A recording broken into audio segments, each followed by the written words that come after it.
Hi friends, मैं परविंदर खारी। Friends, आज की हमारी गेम सन 2022 में M chess Meltwater championship हुई थी, उसकी है। 9th राउंड में दोमराजू गुकेश और मैग्नस कार्लसन आमने सामने थे। इस टूर्नामेंट की सबसे पहली खासियत तो मुझे ये लगी कि दोमराजू गुकेश उस समय सिर्फ 16 साल के थे और मैग्नस कार्लसन अपने लाइफ के पीक पर चल रहे थे। गेम को देखते हैं। यहाँ E4 के साथ दोमराजू गुकेश ने पहला मूव चला। कार्लसन का रिप्लाई यहाँ E6 यानी फ्रेंच डिफेंस का आया। D4 खेला गया तो D5, knight C3, knight F6, pawn push, knight हटाओ गया D7 स्क्वायर पर। F4 हुआ, देन C5, नाइट F3 तो नाइट C6, बिशप गया E3 स्क्वायर पर, देन खेला गया A6, queen D2, B5, then D takes C5, bishop takes C5, bishop takes C5, then knight takes C5। Knight के लिए एक अच्छी खासी आउटपोस्ट तैयार हो तो रही है। बिशप D3 पहले व्हाइट ने किया, क्वीन गई B6 स्क्वायर पर। हाँ, कैसल करने में बिल्कुल दिक्कत आ सकती है। क्वीन F2 पहले यहाँ पर गुकेश ने किया, देन खेला गया B4, नाइट को हटाना पड़ेगा, गया वो E2 स्क्वायर पर, देन खेला गया A5 और इसके बाद यहाँ मौका मिलते ही गुकेश ने कैसल कर लिया। Bishop A6, bishop exchange asking है। अगर बिशप एक्सचेंज करे जाएं तो क्या बेटर पोजीशन मिलेगी ब्लैक को, लगता है। लेकिन मैग्नस कार्लसन की गेम में एक छोटी सी वीकनेस जिसे यहाँ मुकेश थोड़ा एक्सप्लॉइट करने की कोशिश कर रहे हैं कि उनकी क्वीन अनडिफेंडेड है। F5 पहले खेला गया। यहाँ मैं कहूँगा ये बहुत शानदार मूव है। यहाँ मुकेश ने अपने नाइट के लिए इस F4 स्क्वायर को ओपन किया है। E takes F5, challenge accepted. Knight F4, pawn पर प्रेशर बनाने की कोशिश है। नाइट E7, दोनों पॉन्स का डिफेंस भी हो चुका है। देन खेला गया E6। फ्रेंड्स, ये मूव मास्टर स्ट्रोक लगा मुझे, क्योंकि अगर ब्लैक यहाँ एक्सचेंज करता है, नाइट टेक्स E6 होगा ही होगा, बिशप टेक्स D3, सी टेक्स D3 और उसके बाद queen takes E6, queen takes E5।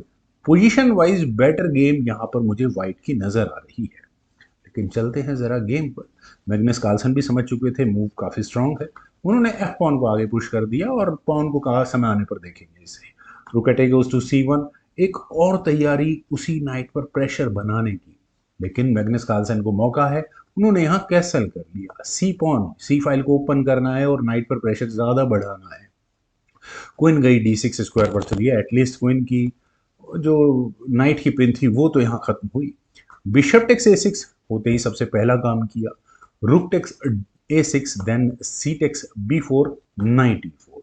Queen हटानी पड़ेगी, क्वीन गई E3 स्क्वायर पर, then A takes B4, then हुआ नाइट D4। क्या पॉन पर डिफेंस, रुक टेक्स A2, लेकिन नाइट गया B5 स्क्वायर पर, यहाँ क्वीन पर अटैक है। तो कार्लसन ने अपनी क्वीन को एक बेटर स्टेज प्रोवाइड किया। क्वीन गई यहाँ E5 स्क्वायर पर, देन हुआ रुक C7। गुकेश को मौका मिला है 7th रैंक में एंट्री करने का। फ्रेंड्स, यहाँ तक मैग्नस कार्लसन और गुकेश की ये गेम बराबर चल रही थी, बहुत अच्छा टसल चल रहा है दोनों खिलाड़ियों के बीच में। लेकिन पता नहीं क्यों मेरे दिमाग में पॉन पुश करने वाला मूव ज्यादा बेटर लग रहा है। लेकिन चलिए कोई बात नहीं, वो बाद की बात है।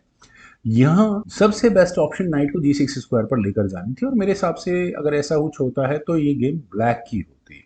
यहाँ अगर एक्सचेंज होते हैं तो दैट्स ओके, नहीं भी होते हैं तो भी ठीक है यहाँ से गेम। लेकिन रुक के E8 स्क्वायर पर आने के बाद नाइट का डिफेंस किया, लेकिन अपने ऊपर प्रेशर यहाँ मैग्नस कार्लसन बनवाते चले गए। पहले हुआ क्वीन B6, पहले रुक पहुंचा 7th रैंक में, क्वीन पहुंच गई, नाइट ऑलरेडी वेट कर रहा है अपने एक बढ़िया मूव का। यहाँ नाइट G6 अब किया जाए। प्रॉब्लम ये है कि क्वीन 7th रैंक में आने के बाद बिल्कुल गेम को डिस्ट्रॉय करने के लिए तैयार है। क्वीन B7 होने के बाद क्या कोई डिफेंस होगा चेकमेट से बचने का? नाइट G5 से आप ठीक है इस H7 पॉन को बचाने की कोशिश कर सकते हैं, लेकिन रुक टेक्स G7 चेक होगा। किंग अगर गलती से भी H8 स्क्वायर पर गया तो यहाँ रुक सेक्रीफाइस किया जा सकता है, क्योंकि आप नाइट से चेक और विनिंग कॉम्बिनेशन आप बना ही लेंगे इमेजिनेशन करेंगे तो। किंग को F8 स्क्वायर पर जाना होगा, देन रुक टेक्स H7 और यहाँ नाइट अनडिफेंडेड हो चुका होगा। नाइट E7 के अलावा कोई ऑप्शन होगी नहीं, लेकिन फिलहाल होगा रुक अनडिफेंडेड। रुक H8 चेक के बाद गेम वहीं खत्म हो जाएगी। चलते हैं गेम पर। यहाँ खेला गया नाइट G5, ठीक है, इस H7 और F7 स्क्वायर का डिफेंस करने की कोशिश है, लेकिन rook takes E7। Friends, back rank checkmate का मौका यहाँ मुकेश को मिला। यहाँ अगर रुक टेक्स E7 नहीं हो सकता क्योंकि क्वीन D8 चेक और वो मेट हो जाएगी, तो रुक हटाया गया, रुक की बैटरी लगाई गई। उसके बाद हुआ क्वीन C7 और फ्रेंड्स यहाँ एक मौका था, अपर हैंड मुकेश का आ चुका है, नो डाउट। अगर एक्सचेंज होते हैं तो भी बेटर गेम स्पॉन के साथ यहाँ पर गुकेश की होनी है, लेकिन यहाँ खेला गया क्वीन E3 चेक और फाइनल मूव था यहाँ दुमराज मुकेश का किंग H1, और इस मूव के बाद फाइनल रिजाइन करना पड़ गया मैग्नस कार्लसन को, क्योंकि वो जो चेकमेटिंग थ्रेट मैं अभी बोल रहा था वो यहाँ से गई नहीं है।